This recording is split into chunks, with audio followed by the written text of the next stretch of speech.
Hello and welcome to Lamestream, a weekly show that aims to guide you through the crisis in media and how it's impacting everything. I'm Osman Faruqi, and with my co-host Scott Mitchell. Scott, how are you doing? I am doing very well, Oz. And listen, this week, in terms of how I'm doing, I just thought I might kick off with telling you a little bit about like a very silly thing that I've just been walking around my house chuckling about, like every time I think about it. And you actually know what this is. I think it's something everyone agrees on, that it's really annoying when the media adds something to that list of things that we should all feel guilty about or afraid of, like those stories that are like, this thing you love and think is good for you is actually bad and dangerous. Like, it's an annoying list to add to. We have enough to be afraid of in the world and guilty about. And I think we have a winner for the most amazing version of that story. Very curious to see what this is. Well, a very, very close personal friend of ours and a big Lamestream head sent this to you and I. And every time I've thought about it for the last few days, I have a chuckle to myself. It's incredible. What could this new menace be, Oz? What is the media warning about now? Well, the Sydney Morning Herald had the story. It opens, "They're humans' best friend until they're not. The rising physical and financial toll of dog walking related injuries has been laid bare in new research, which says women and people aged over 65 run the biggest risk of being hurt while walking their beloved canines." And goes on to say that in the UK, the cost of wrist and hand injuries linked to dog walking is as high as $48 million a year annually. I love this story, Oz. It was great. Thank you for putting that on our radar. I actually thought you were going to say when you become recently obsessed with something. I thought it was going to be the new season of Love Island US, which apparently everyone's become obsessed with, and I was worried that you'd fallen into that trap. But I'm glad to see it's just a deranged column about dog walking hurting people. Yeah, I haven't hit Love Island US, although I do love reality TV. The last two quick things I might round out on that is, one, these stories always have like experts telling you how to avoid it. And I love that an expert in this said that your dog leash should be 2 to 3 meters long. And I was like, you mean the length of literally every dog leash? Like, who's walking around with a 6-meter dog leash? And then the other thing I just thought I'd share is, like, for listeners, the next time you see one of these stories, the way I find a good trick to tell whether it's something you should actually be worried about or not is like that figure of $48 million a year annually that injuries during dog walking cost. I feel like just ask yourself, like, as opposed to what? Like, what is the cost of just like walking down the street and tripping over injuries or like jogging injuries? Like, it falls apart so quickly. So a little tip next time that like someone's telling you your favorite drink or your favorite hobby is actually going to kill you, just like go, as opposed to what activity are these stats about? At the risk of all of these little intro bits that we do turning into media conspiracies, I was so fascinated by this story and the quoting of hand therapy experts and costs. I was like, is this a piece that's been placed by like big hand therapy? Yes. Like, it just feels out of nowhere. I couldn't find no evidence to that effect, but I did think on this topic of conspiracies. Was this article written by a wrist? Yeah. Or a long leash, or a 2 to 3 meter long leash. I was interested, Scott, you put this on my radar, that last week after we discussed the kind of media obsession with cyclone language and things like that, a number of other journalists weighed in. You know, Amanda Mead at The Guardian dedicated half her weekly column to this obsession the media has with language around cyclones. So who knows? Who knows what's really going on in terms of who's pulling the strings and getting certain stories and certain headlines greenlit. I wouldn't be surprised if it turns out big hand therapy is somehow behind all of this. It's a good tip. Anything going on for you, Oz?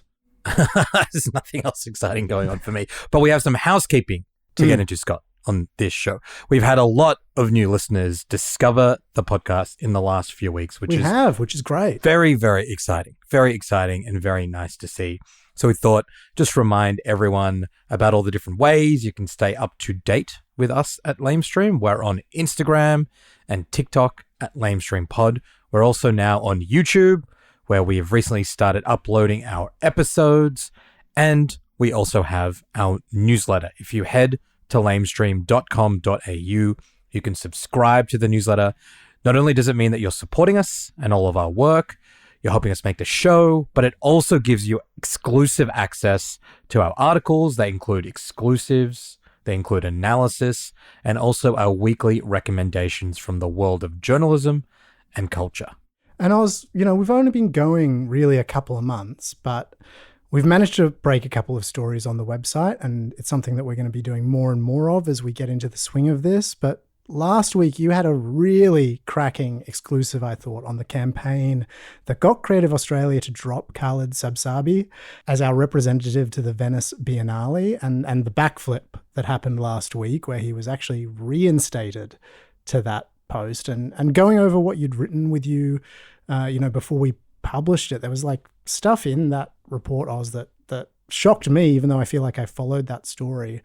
Like, just, I think it's worth talking about. Like, what did you find the most revealing or shocking about the whole thing as you kind of reported it out? Really good question. I mean, I've been covering bits of this story since it first kind of emerged, right, at the beginning of the year. And it was such a big media story last week as well. And I was surprised when I dug into it how much hadn't been reported. In particular, there was this dossier going around, right? And this has been sent to members of the Creative Australia board. Bits of information included in this dossier were also published by the Australian newspaper.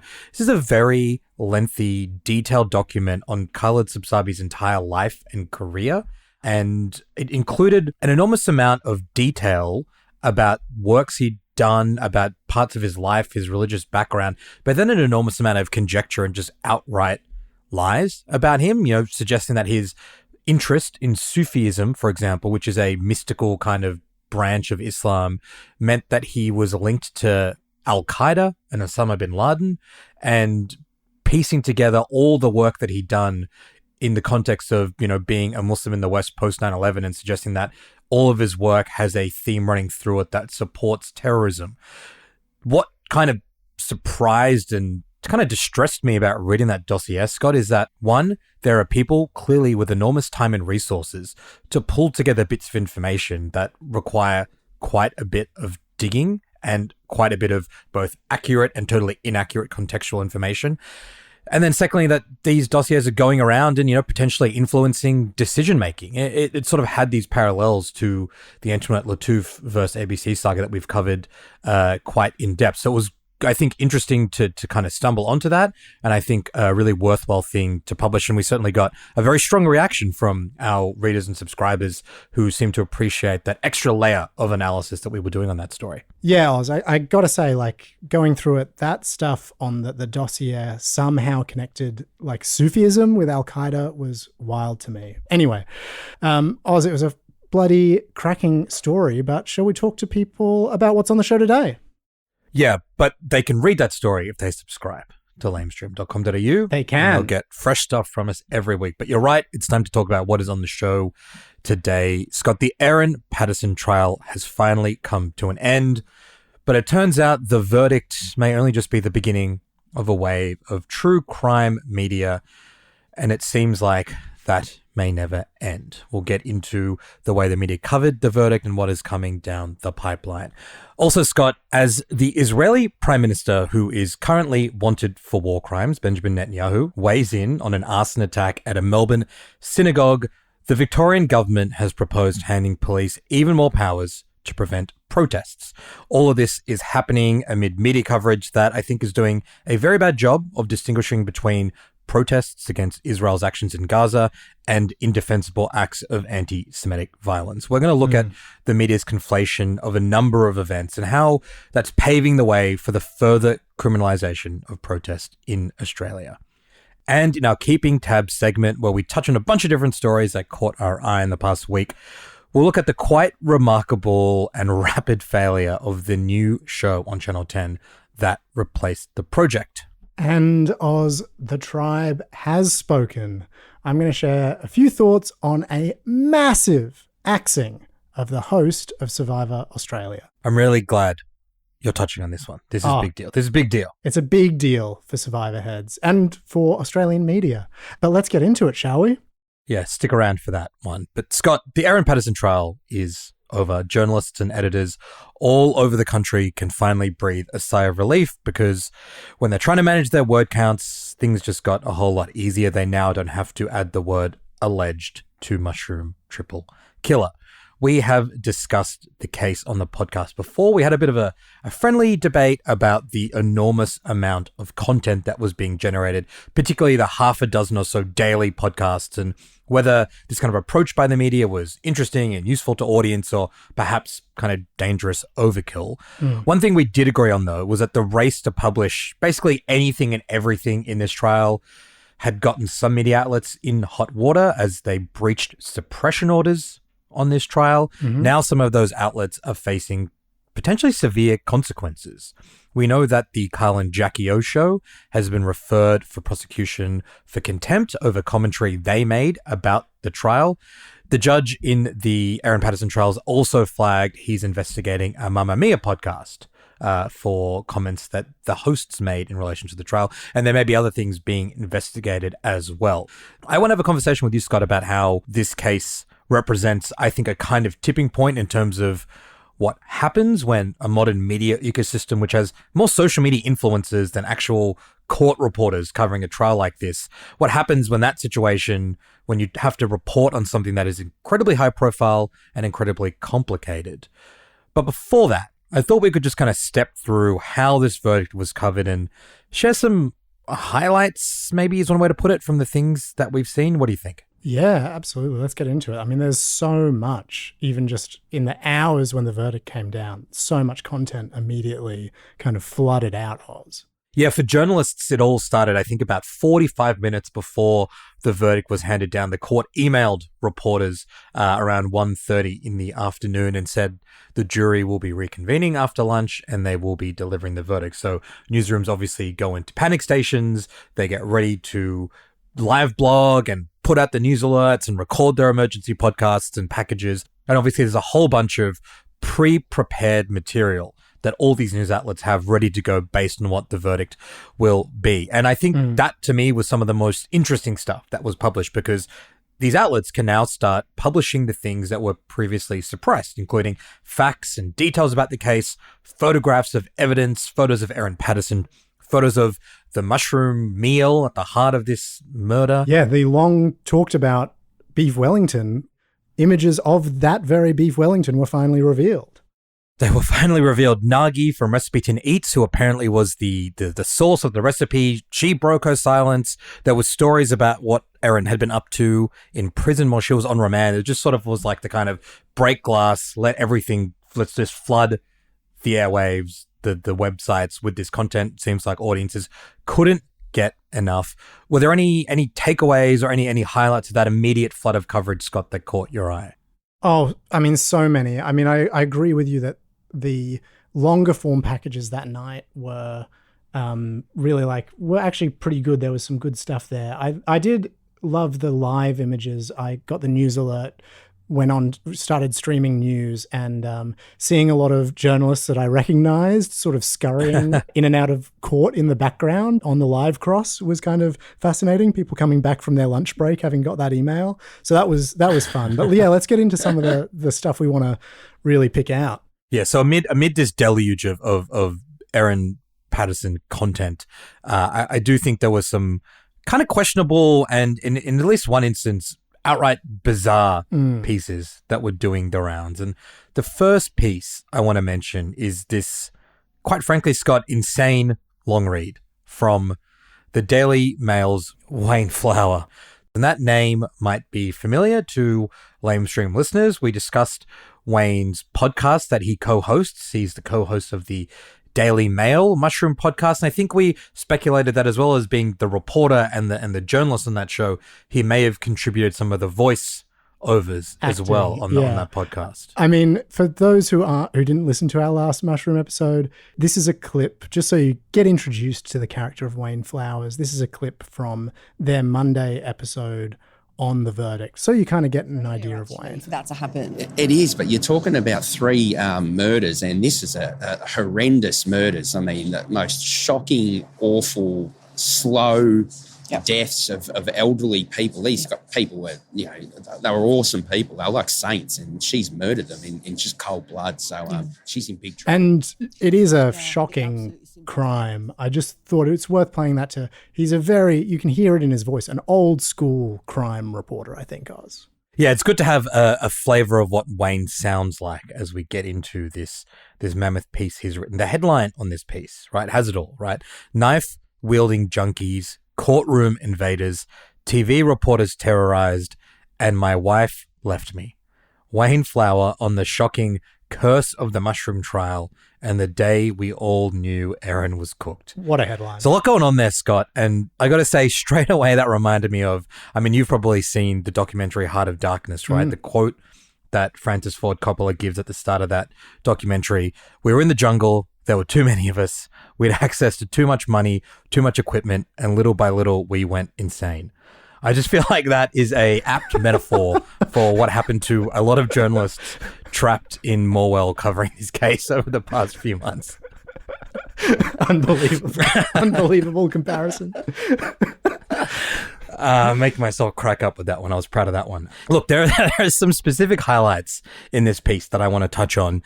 It's a long piece, but I want to pull out this paragraph because it contains, I think, what is an inexplicably horny piece of writing about the aftermath of this trial. So this is Wayne Flowers discussing, he's going through basically all the characters, right? The witnesses, the judge, the lawyers on both sides, and how they sort of fit into this tapestry of what was going on in this case. So he's referring to Patterson's defense lawyers. Colin Mandy and Sophie Stafford would stroll past camera crews stony-faced, determined to look respectful during what was an awful case. On occasion, Miss Stafford would break into a smile and attempt to hide it with her flowing brunette hair. By the trial's end, the stunning and friendly barrister would have a solid fan base among both reporters and camera operators. Oh my God. I mean, it sounds like Wayne Flowers is the chairman of that fan club. That is a strange piece of writing to wrap up a triple murder case. Correct. Absolutely unhinged stuff. I mean, oh my God. And look, the entire piece is amazing. It's like almost 4,000 words, but Oz, we have to talk about the final kicker on it. It's, I think, what all the journalist group chats are talking about. And this is the final paragraph as Wayne Flowers turns to the impact the trial had on the journos like him covering it. Quote, I bought multivitamins and fish oil in the hope of pushing through a little longer. At home, a long way away, my life and family were imploding. The grind and my absence had made my partner of 24 years, the mother of my 2 children, come to realize she no longer needed me in her life. Days after my 50th birthday, for which she had organized a surprise party with all my friends and family in attendance, she told me she no longer loved me and I was discarded like yesterday's newspaper. But the trial went on, and so did I, perhaps the last sad victim of Erin Patterson. I mean, Oz. Wow. I'm like, it sounds awful. Like, I don't want anyone to like go through a divorce and lose their family. That's awful. But it is wild stuff to insert yourself as perhaps Erin Patterson's last victim is a choice. Absolutely. I mean, I guess now we know why he shot his shot at Sophie Stafford. Sort of takes on that paragraph. The earlier paragraph takes on a different hue when you realize he's now single. And like, I feel like, I don't know about you, but like, I feel like I know Wayne Flowers. Like, for people who don't know, I think every crime reporter in the country used to be this guy, who every crime reporter was this guy. I kind of grew up knowing journos like this, and I sort of thought they'd been like wiped out by a meteor at some point. Like, I genuinely thought this type of crime reporter was extinct, and it sort of makes me have mixed feelings about it because I actually loved reading this piece so much. Like, I would honestly recommend it to someone who hadn't been following the trial, but it's also obviously has so much insane stuff in it. And like, am I glad to see a Wayne Flowers still roaming the earth? Like, I don't know. Like, Wayne Flowers is amazing to behold, but also like potentially dangerous given too much copy to fill. And like, the editors at the Daily Mail, I think, might have been too preoccupied with whether or not they could, and they didn't stop to think whether they should. Well, Jurassic Park reference, Apocalypse Now reference. So we are crushing this segment. Scott, there was another piece I thought that was pretty weird. This was published by The Age, and it was published the day of the verdict. And I think it was like their most read story. At least it was up there at the top of the kind of most read list on the website for a long time. It was from a Melbourne psychologist called Mary Hahn Thompson. And in this piece, she like quite literally diagnoses Erin Patterson with a narcissistic personality disorder. A weird piece. I, as an editor in the media, you learn what you can and can't do, or what is good and what isn't good to publish. I sort of had it buried in the back of my mind that psychologists weren't supposed to armchair diagnose people. Like, we can talk about the ethics of diagnosing a triple killer as well, but I just thought as a base level, that wasn't something that you could do.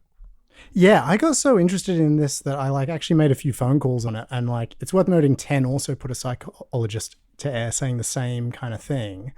And basically what this is against is it's something called the Goldwater rule, that it is kind of unethical really to diagnose someone in the public domain based on public observations. And you can only diagnose someone if it's someone you've treated, and you can only share that diagnosis with their consent. It's kind of like a fascinating story how this came to be. Basically, like, Barry Goldwater was running for president of the US in 1964, and 12,000 psychiatrists got invited to share their thoughts on like the mental condition of him.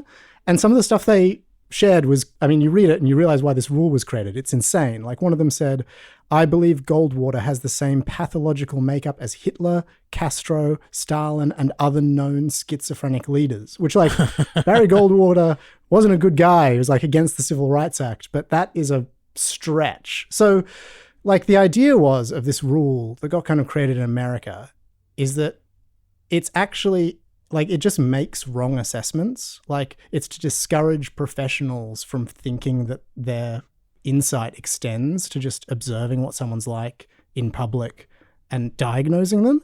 But also it kind of is to prevent all kinds of things that could bring the profession into disrepute. It can spread all kinds of stereotypes, misunderstandings about mental illness. Now, interestingly, I was on your kind of question of like whether it's a rule not to publish this.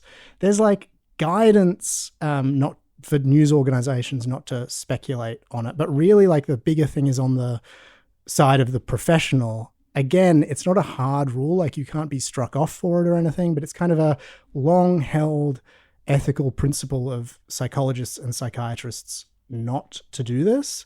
The interesting thing about the choice of this, these two individuals to do it, is this has actually been getting broken more and more in the last few years. There have been a bunch of mental health professionals in the US that have written articles publicly diagnosing Donald Trump, and it's becoming more and more common for people to speculate on diagnoses of kind of public figures, which is something that I think is interesting to watch out for and kind of know that it is actually supposed to be unethical to do that kind of thing. I think this is actually worse, Oz, because we're talking about a crime and like two parts of that. First of all of Patterson's evidence was behind closed doors. So it's not like anyone could even see her demeanor as she spoke, all this kind of thing. Like, all anyone knows is what media has reported out of the room. So it's like even worse than kind of seeing someone on TV and diagnosing them. And the second thing is like the misunderstanding of mental health and stuff. I mean, narcissistic personality disorder, schizophrenia, these are often, non-violent conditions that are quite actually debilitating to people. They're not the kind of way that people throw them around. So I don't know if this is very helpful in kind of contributing to those misunderstandings. But I think, it doesn't really help explain why someone commits a crime saying that they're a narcissist. It sort of feels like the way that everyone thinks their ex is a narcissist, but that's not actually how the condition of narcissistic personality disorder works. But I guess that brings me to, I think, the worst part of this kind of speculation, Oz, which is, how did The Age publish this article you mentioned? And the author isn't a forensic psychologist. She doesn't deal with criminals and murderers, which is a whole field of speciality. And I can tell you there are people in that field who are pretty off this piece. And you wonder, is the reason why The Age couldn't publish an actual expert in kind of forensic psychiatry or psychology that someone who's a specialist wouldn't ever break the Goldwater rule? Probably. Those are the kind of people who wouldn't. So if you're The Age, are you kind of knowingly taking a piece from a non-expert because those are the kind of people you can get to write about it? Are you sort of knowingly giving your audience subpar analysis, because you'll get clicks of it, because it's pretty saucy to speculate about Patterson's mental health? There you go. Who would have thought that Goldwater's weird 1960s libertarian attempt to hijack the Republican Party would have some bearing on this trial? And Hillary Clinton's staffing on that campaign. I knew there was someone who was involved in that campaign. That was surprising. Hillary Clinton. There you go. What hasn't she got her grubby little fingers involved in? Look, Scott, look, she was Secretary of State, and they drone striked a lot of my people. So, I don't apologize for that comment. Scott, this coverage of this trial is not over. It's still rolling out. And I think beyond what will get reported in the next few days or even weeks, there's a lot in the pipeline for months and years ahead. There are multiple books being published. Stan is doing a documentary series. The ABC is doing a fictionalized drama series. We will be living with this story for a very long time, right? And I think that brings me to my kind of hot take on this whole thing. And it may be one that you don't necessarily agree with, but that's fine. We're allowed to disagree on this show. Now that we're through this trial and reflecting on how this case was covered and the insane amount of coverage that it did receive and the nature of that coverage, I'm still very unconvinced that the constant daily speculation, either from social media influencers who don't seem to even understand the law that operates around court reporting, and from regular journalists who are aware and trying their best to abide by those rules and sort of feed the public's appetite for this stuff by launching these daily podcasts, I just don't think that it's a good or useful thing. And my opinion has been firmed up by the aftermath of the trial and the verdict. I think one thing that really stood out to me, you and I did this, everyone did this, right? Every single person in this country followed this case, speculated on whether or not they thought Patterson was guilty in private and group chats or whatever. Some idiots speculated on their very popular radio show and now they're in trouble for it. All that speculation, right, is based on what we think is a close reading of what is going on in the trial because we're listening to the podcast, so we're reading the media stories about it. But so much evidence that the jury has is not available to the public because of suppression orders or just rules on what can be reported. And we know that because we've now seen the evidence. We've seen CCTV footage of Patterson. We've seen photos. We've seen text messages. None of that stuff was released to the public, which kind of makes you think, oh, okay, so everyone's playing this game of, well, we don't have a photo of what color plates they were. And she said she had diarrhea on this day, which means that she's got this, eating disorder or whatever. And it's like, turns out that's all nonsense and completely irrelevant because the jury has so much more information that impacts their decision-making process, right? So I think that's like one part of why I think the daily feverish speculation is so just meaningless and kind of pointless. I think the other reason why the volume of the coverage has irked me, and I talked about this the last time we discussed the Daily News podcasts, this is a terrible crime and a very tragic situation. But there is, and at least, there's been no suggestion at this stage that there is any broader public interest component to what happened here.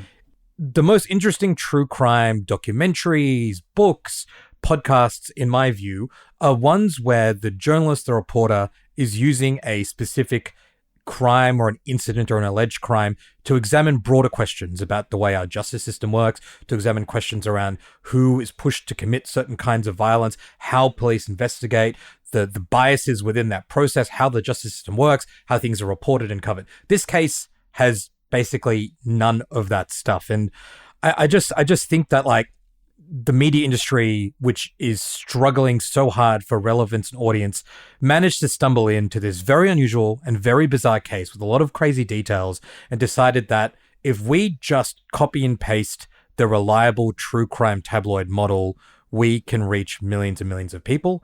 And I just am not convinced that is a great starting point for how you cover complicated, messy, and tragic criminal trials.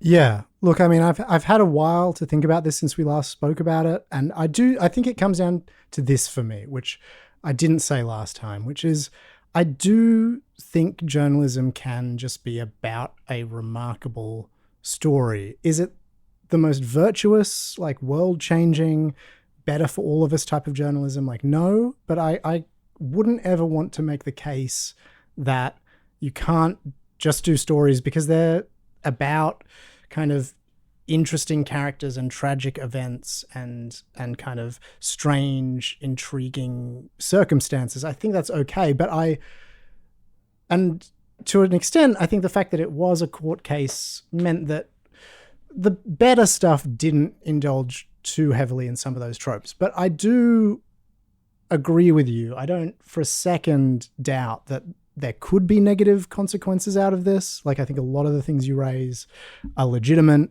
I've said this before, but like my worry is that there's another true crime wave out the back of this because everyone's had such great audience results and they kind of rush to commission stuff, and that we get a wave of kind of the bad kind of true crime that is like definitely bad. And one example that comes to mind, it was the anniversary of Juanita Nielsen's disappearance, 50 years last week. And it reminded me that like the ABC did a podcast on that case a couple of years ago that was so full of inaccuracies and ethical breaches and like terrible stuff that they had to pull episodes of that down.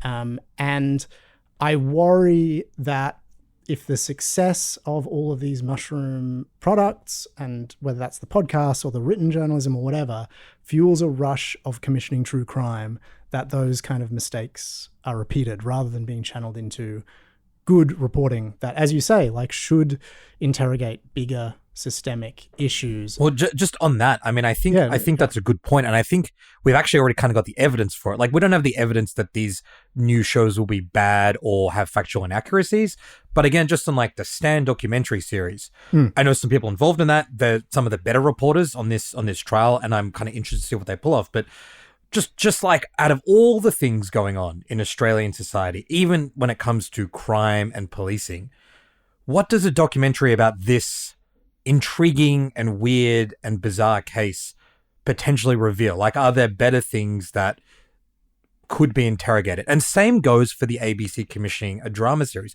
Drama on Australian TV is at a record low right now. And people can say, oh, you can walk and chew gum and they can do other things, but like, they're not doing other things. Like, the ABC is commissioning so little original drama content right now. I think it's significant when they choose to put resources into the mushroom trial. And it's slightly different to your point. Like, I'm not saying that it'll be factually inaccurate, but they are pressing go on this true crime wave that you're concerned that they're going to press go on.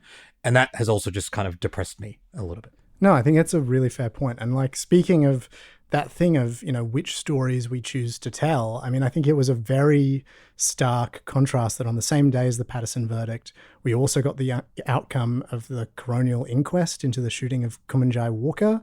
For people who missed that, you know, it found that the officer who shot him, Zachary Rolfe, held racist views and that institutional racism of the NT police contributed to the shooting. It's like important to say that Rolfe was found not guilty of all criminal charges. This report was sort of about understanding what factors contributed to the death. But I looked at the bulletins on Monday. 7 and 9 News didn't cover it on their bulletins. Wow. 10 had like a very brief 10-second mention in their headlines. The SMH and The Age only managed like a super brief pull together of Wire's copy punched out by reporters in Sydney and Canberra, which is like pretty weak for, you know, big newspapers like that. And Oz, I think the thing that is really frustrating to me is that obviously the Kumanjai Walker case goes to like big systemic issues in the police, in Australian society, which are unanswered, which journalists could push on. But like even more, it's actually to me an even more compelling story. Like you've got a police officer whose ambition was to become a private military contractor at one point, who like long after the shooting happened, at one point was it like in Bali in a hot tub partying with like the SAS war criminal Ben Robert-Smith. Like it's a very compelling story, and for it to kind of be not reported out by a lot of people, it sort of is frustrating. And some of the findings in that coronial inquest are shocking stuff. If anyone wants to kind of go into it, you know, we often give the ABC a kicking, but I thought they did a really good job of this. They have a lot of journalists who actually like outside of events like this spend a lot of time in communities like Yuendamu in the Northern Territory and have good access, and those voices were like pretty prominent on ABC coverage throughout the day. And also I'd highlight the work of Anna Crean. Her past reporting is really good to go and read, and also Kate Wild. Both of them, if you go and read anything they've written on the Kumanjai Walker case, it's fantastic. But yeah, I thought it was a stark contrast, Oz.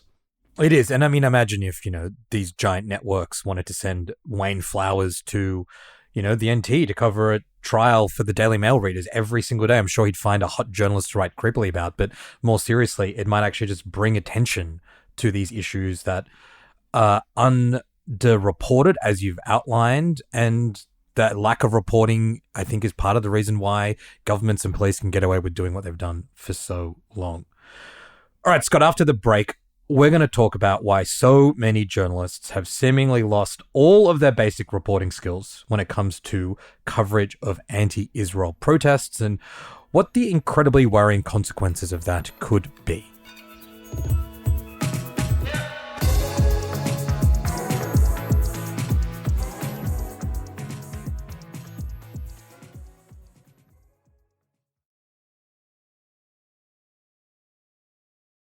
Scott, on last week's show, we discussed the rushed passage of laws in New South Wales that granted police more power to control protesters and effectively criminalise a whole bunch of protests, and how they seemed to contribute to the violence committed against Hannah Thomas, the activist who now risks losing the sight in one of her eyes after being arrested quite violently at an anti-Israel protest in Sydney. Now, this week, the Victorian government announced a task force to examine potential changes to protest laws that could hand police more powers. In effect, they would mimic the way that the New South Wales protest laws operate. This task force was a response to anti-Israel protests and a media furor over them. Now, because all of this is playing out in real time, these protests are generating enormous amounts of quite troubling and factually dubious media reporting that's leading to politicians passing these new laws. It's leading to police getting substantial new powers. I think it's worth breaking down what's going on and why it's going on the way that it is. I think we can start by the sequence of events that kind of got us to this point, and then we can get into the media coverage of it. Sounds good. So last Friday at around 8 p.m, a synagogue in Melbourne, the East Melbourne Synagogue, just on the edge of the CBD, was lit on fire. The door of the synagogue was lit on fire in an alleged arson attack. And I say alleged because an individual has now been arrested over that incident. Thankfully, no one inside the synagogue was hurt and it wasn't too badly damaged. But we don't know much about the perpetrator. That doesn't really matter, I think, Scott. At this stage, attacking a synagogue is quite clearly an act of anti-Semitism, and this is undeniably an awful incident. Now, at the same time, on Friday, there was a second separate incident. And I say separate because there is nothing linking these two incidents, and police are not alleging there is any link between them. The second incident was a protest consisting of about 20 activists targeting an Israeli restaurant in the CBD called Miznon. The restaurant was targeted by the activists because one of its owners is a guy called Shahar Segal. He's the spokesperson for the very controversial Gaza Humanitarian Foundation. Now, that is the organization that we've discussed before on this show. They've been heavily criticized for their model of aid delivery. They've replaced the UN in Gaza, and their aid structure essentially forces Palestinians to walk very long distances, crossing IDF line, and it's exposed them to IDF gunfire that has killed hundreds of people in Gaza since this aid model was rolled out. Yeah, and I mean, like, Oz, this is one of the biggest stories in the world at the moment, I think. Like, for those who haven't been following, after Israel ended their aid blockade, they didn't just let the UN and other organizations go back into Gaza and start distributing. They outsourced it to GHF, as you mentioned, this organization that Segal is a spokesperson for. And, you know, real aid organizations are furious about this. They say these like heavily militarized sites where Palestinians are herded into to queue up to collect food are turning into killing fields. Last week, an investigation by the Associated Press included American military contractors working for GHF saying their colleagues were firing on unarmed Palestinians queuing up, and they provided audio to the AP to back up their claims. Here's a little bit of that. At least 15 gunshots can be heard. I think you hit one. One contractor's testimony appears to show the mercenaries opening fire on Palestinians walking away from the aid site. Audio analysis. So that's somebody apparently saying, hell yeah, boy, at the idea of, you know, them hitting an unarmed Palestinian queuing for food. An American contractor saying, hell yeah, boy. It's a huge story, Oz. It's a massive story. And Segal's involvement in that foundation, GHF, it's not just a thing activists have dug up. Not that that would sort of undermine its credibility, but it's been reported by NPR, a very credible mainstream news organization in the US, which specifically looked at the ethical issues that arise when someone who runs a very popular international restaurant chain decides to align himself to a highly controversial organization operating in Gaza right now. In that NPR reporting, they also found comments where he described himself as a propagandist for the IDF. And so it was kind of as a result of that story that Miznon became the target of international criticism and subject to calls for boycotts. These activists decided to protest the restaurant by chanting outside of it, and they allegedly threw food at customers and staff and damaged the business. 3 people involved in that have now been arrested. We can talk about the merits, Scott, of that kind of protest in a second, but I just think the key thing here to understand is, as you outlined, as I've outlined, the owner of Miznon is directly involved in one of the gravest and most outrageous human rights abuses occurring in Gaza right now. Like, that's why this restaurant was targeted by activists. Also on Friday night, Scott, the offices of Lovett Technologies in Melbourne, a company that is involved in the manufacturing of parts for F-35 fighter jets used by Israel, was graffitied and cars were vandalized outside that office. So these are the 3 incidents that are crucial to understanding kind of what happened in Melbourne on Friday and the ensuing media coverage. Anything you want to say about where we're at right now in telling this story? Oh, look, I think the important thing is, like, what you have just laid out as an explanation is so much better than anything I heard all week explaining these incidents. And in a way that is such a basic thing to do. It seems fundamental to me that any coverage should include the motives of protest action. And, like, to show how, I guess, strongly I believe that, you know, I actually sort of personally don't happen to think it's necessarily a good idea for protesters to take direct action at a restaurant in the Miznon case. I mentioned that mostly to just say I can hold that view, but journalistically, I think it's so important to lay out all of that context. And, like, people might disagree with me, that's fine. By the way, I am not here to be an arbiter of what is good or bad protest. Like, I just more think that if someone disagreed, I'd want to have a chat to them about it, and maybe they'd convince me. I just happen to sort of think that there are other ways to protest something like Miznon, where you have wait staff and patrons on a Friday night who may have absolutely no idea that this is going on, who get caught up in that. Like, to me, it isn't necessarily surprising that those people may feel unsafe and that kind of thing. And so I guess, like, I'm saying it's possible to provide all this context, which is journalistically important, and still I don't know, like interrogate the action or ask open questions about it. Like, I guess I'm saying this because I just think people get into their camps and there isn't a lot of like honest dialogue about this stuff, I think, often.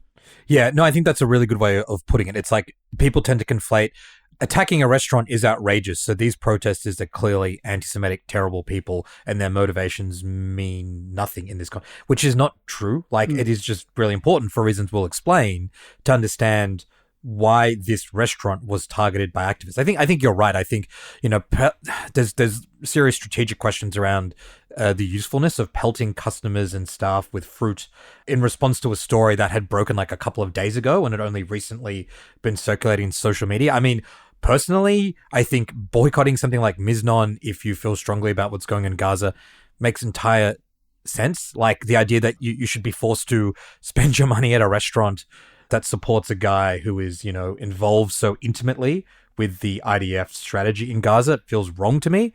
But I think there's a difference between boycotting a venue and attacking customers and staff. But again, that's not really the point. We're not here to sort of second guess and give strategic advice to activists. But you put it accurately. Like, we can have a view on that, but understanding the reasons for the protest and the motivations are important. And why that's important is because the way that we've been discussing these incidents is entirely different to how they were covered in the media. And by that, I mean, most of this reporting was devoid of the key facts that we've mentioned.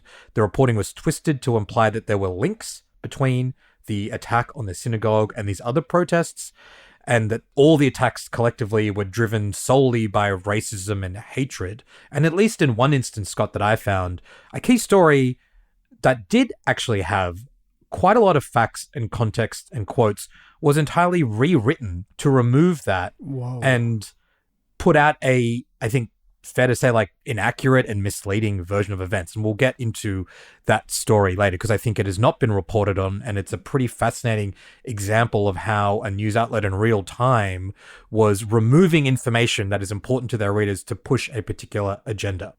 But let's look at some of the examples on the initial coverage where it was, I think, in my opinion, totally misleading.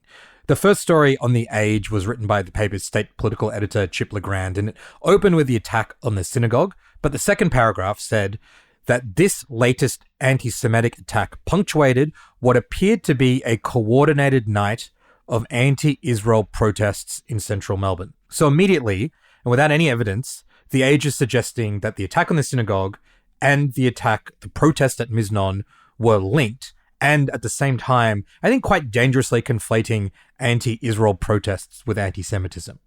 And later in the piece, when describing the protests targeting Miznon, the restaurant's not named. It's just described as a Jewish restaurant, right? Which again, I think misses key facts and key context as to why it was protested. As we've just said, you don't have to agree with the protest to at least understand that it was protested because of the owner's involvement in what's going on in Gaza. Now, sometime the next day, that story was updated to finally include the actual name of the restaurant and some paragraphs that added context as to why it was targeted by protesters, including the AP reporting that you played earlier in terms of the American contractors who were shooting at Palestinians there. But by then, I think it was kind of way too late. All over the news, the story of what happened on Friday was of a coordinated series of hate-filled anti-Semitic attacks. The actual facts, including that these things weren't linked, there's no evidence they were linked, were missing. Now, I want to just zoom in, Scott, on one particular story here, because it seems like there were some journalists trying their best to factually report out what was going on. And why I paid a lot of attention to this over the weekend was a couple of things when you work in journalism and in editing that kind of get your radar going. One of them is when you see, like close to half a dozen bylines and reporters from different teams and different sections of the newsroom all trying to jump on a story and report things at the same time. Also seeing stories that don't have a byline and just say staff reporter. Now, there could be multiple reasons for that. Could be a journalist who felt uncomfortable putting their name to a story. Could be a journalist who was worried about repercussions for what they're publishing. It could be an editor adding things in there who doesn't want their involvement in the story to be kind of identified publicly. But this is relevant because on Sunday afternoon, The Age published a story by staff reporter and one of their crime reporters, Chris Fedelago. The headline is Synagogue Fire, Ugly Restaurant Confrontation, Spark Mixed Response from Advocates. And this is, I think, generally speaking, a pretty fair and accurate reporting of what went on, right? It quotes the head of the Australian Palestine Advocacy Network, Nasser Mashni, saying that the Palestinian movement is disavowing the attack on the synagogue, but making a point that he resents being asked to condemn these fires constantly, and talks about the situation in Gaza. The story also specifically names the restaurant Miznon, and it also says in relation to the protests at the military building, it says a building in Greensboro that houses a military parts manufacturer, right? So this is a story that, out of all the stories in The Age, has more detail, more specificity, and comments from pro-Palestine activists talking about why they thought the synagogue fire was dangerous and terrible, right? So pretty sensible story. That story no longer exists. And what I think is interesting about that... What? Yeah. That story no longer exists. It only exists in an archive version that I found. But here's what's interesting. That story wasn't deleted, because if a website deletes a story and you go to the URL, you get a 404 error. You say, sorry, we can't find this story. The story's been entirely rewritten and replaced with a different story. And this happens sometimes. Journalists update stories, and that's why things change and the order of things change. But I've never actually seen anything like this before, where the original bylines on that story, staff reporter and Chris Fedelago, are wiped out. 3 new journalists are added, Wendy Toohey, Kieran Rooney, and Alexander Darling. And the headline, rather than separating out synagogue fire, ugly restaurant confrontation, now just reads, protesters continue death to IDF chant at Melbourne rally following anti-Semitic attacks, right? And Nasser Mashni's quotes are removed from that story. The detail that specified that the building in Greensboro was a military parts manufacturer has also been removed. It now is just referred to as a building that was vandalized and graffitied. When I say I've never seen anything like this before, I kind of think what's happened here is the story was published. The story didn't suit, I don't know whose agenda, but clearly editors at The Age didn't like the focus of that story, but they'd already published it. So rather than pulling it, which would have been very obvious, decided to just entirely write over it with a story that removed facts and changed the entire tenor to make it part of that kind of broader coverage they've been running all weekend, that these were linked anti-Semitic attacks, despite the fact that there was no evidence to suggest that they were. It's pretty extraordinary, and has not kind of been focused on before, but what do you make of all that? To echo you, I've been an editor on big news websites.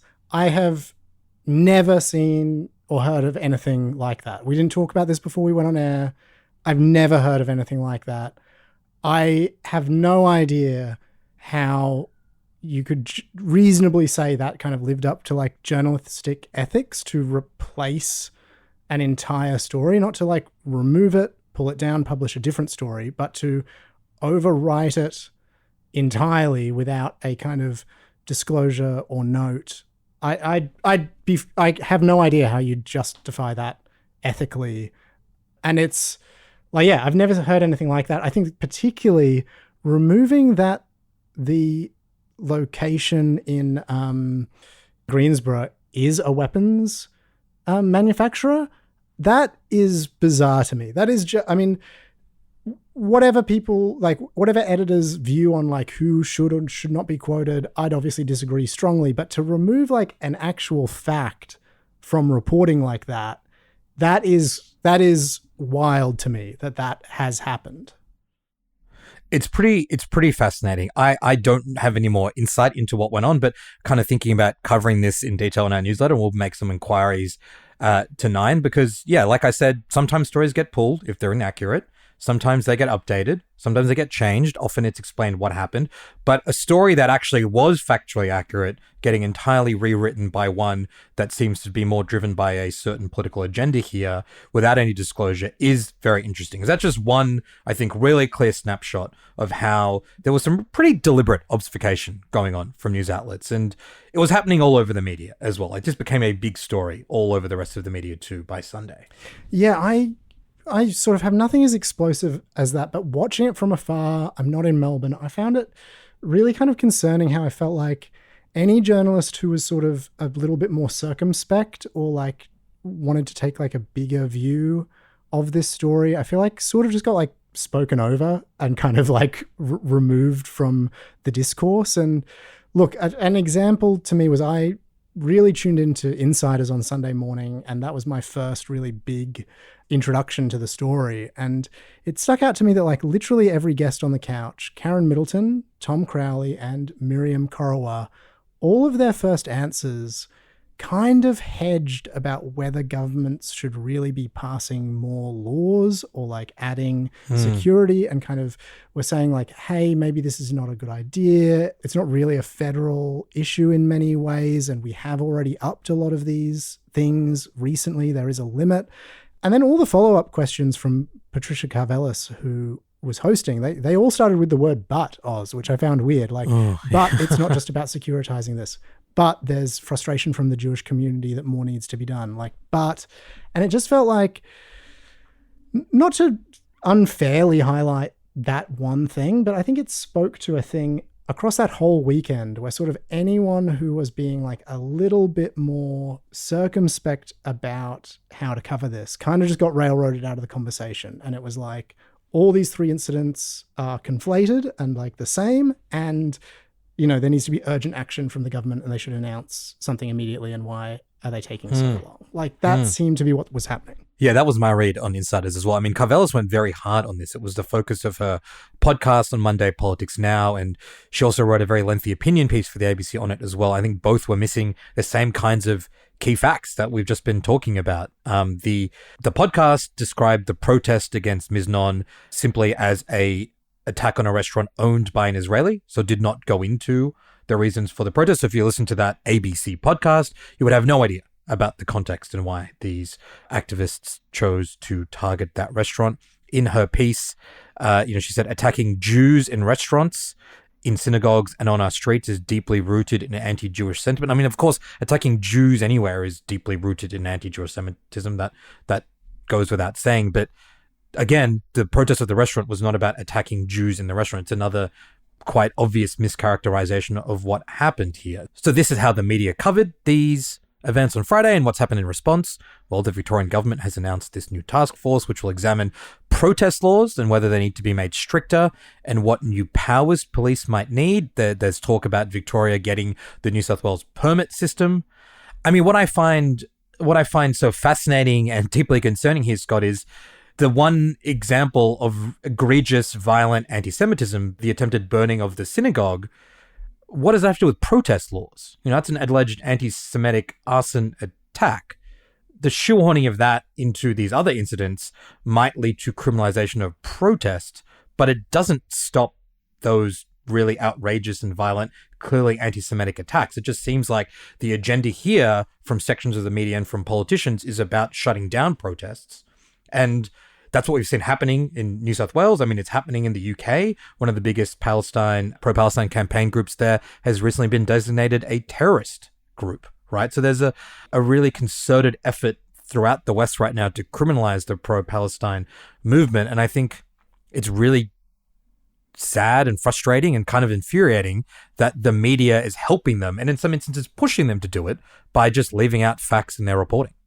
Yeah. I mean, look, what we know about the kind of like alleged individual who committed that arson attack on the synagogue, you know, he's a 34-year-old man from Toongabbie is the alleged culprit. It's hard to see how anti-protest laws and the strengthening of those in Victoria would stop someone like that doing that, or in any way make that location safer from like a lone actor, no matter what his motives are. Like, we don't really know at this point. So yeah, I think it's an important point.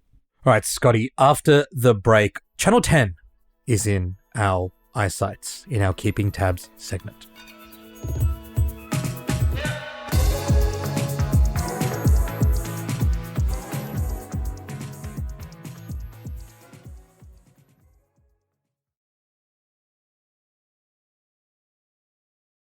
Scott, we discussed in detail the axing of the project, and we mentioned the show that was going to replace it, the long-running Channel 10 current affairs program hosted by Waleed Ali, etc., has been replaced with a show called 10 News Plus.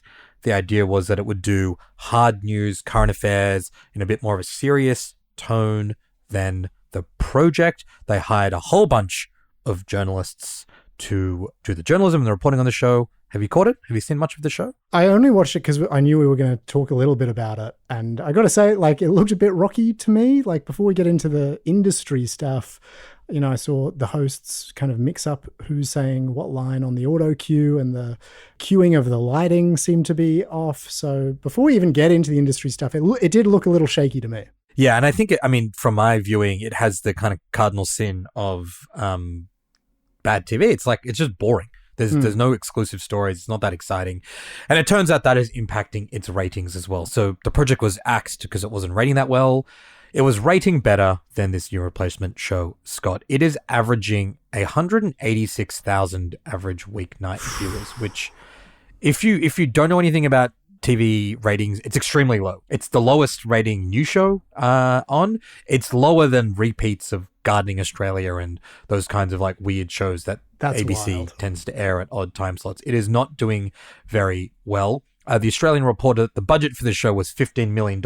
Apparently that is cheaper than the project was. But I mean, we kind of predicted this in a bit. We just said like these people who are running these networks, throwing millions and millions of dollars at news and current affairs journalism, which is desperately needed. Smart, interesting ideas to make news interesting and attract new audiences again. But instead, they just get a bunch of news reporters no one's really heard of to do a tired format on a time slot that doesn't really seem to make a lot of sense. It's predictable, but still kind of sad to see that much money seemingly go to waste.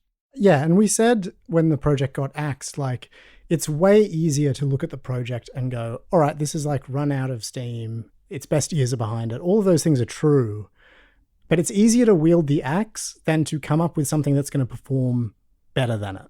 That is actually quite a hard task. And particularly for 10, who have not had much success commissioning like any new thing, whether that's news or reality or drama, like they have had a bad few years when it comes to commissioning stuff. And I'm sure there's lots of reasons it's not working, Oz, but like, can we talk about the name? Because like when I saw the announcement of the name, which we haven't spoken about before on the show, 10 News Plus, like what executive came up with that? Because I see that, I'm like, is this a new streaming service I need to pay for? Do I need to spend like $10 a month to get 10 News now? Is it a app I need to download? Like, it is such executive brain to be like, Plus is a thing. Oh my God, shall we call our new linear broadcast show something Plus? And you're like, no, totally different connotation to a linear nightly news show. It's so annoying to me because people talk about this crisis in media. It's like, there's still clearly money. I mean, $15 million is a lot of money. Give one of those $1 million to Lamestream and we'll create better and more exciting, news journalism than this show seemingly could. It's sad. It's sad and sad. And I said this about the last thing we talked about, infuriating and depressing, which is often how I feel about the media in this country. Yeah, if there's any network executives listening to this, can I just remind you all that in the UK, Channel 4 commissioned the team from The Rest is Politics to do their UK election coverage night and paid them a lot of money. So if you're looking to harness that sweet new media podcast world for your television broadcast, $1 million would not go astray. But the last thing I thought I'd mention on that, Oz, is I am still pursuing this article on the project. The Latouche trial broke that up. But if anyone listening has any tips they want to share with me, please get in touch. contact@lamestream.com.au. Staying with Channel 10 for a second, Oz, my keeping tabs this week is we actually got an email from a listener, Louise, shout out Louise, about this. Are you across the devastating news that Jonathan LaPaglia shared on Instagram? I'm really sad about this news, Scott. You and I we watched Survivor for a couple of seasons when we lived together. I briefly nearly went on Survivor and then decided to hold off. I didn't think I was jacked enough. But I don't know if I want to go on now, given the news. LaPaglia's out. He's been boned. Devastated.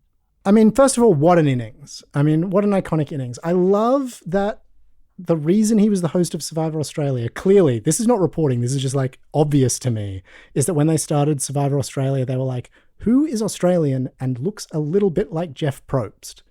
That is an incredible reason to host a TV show for like almost a decade. Like, an incredible reason really that funny. he had the gig. That's really funny. The second thing that I think is interesting is the rumored replacement is this guy, David Gennett. Oz, I don't know if you're across him at all. Yeah, he was on Survivor, Australian Survivor. Yeah, he sort of got his break on Australian Survivor years ago. But like recently, he's actually become the most successful reality TV contestant of all time anywhere in the world after he won around 9 million Australian dollars on the US show Deal or No Deal Island.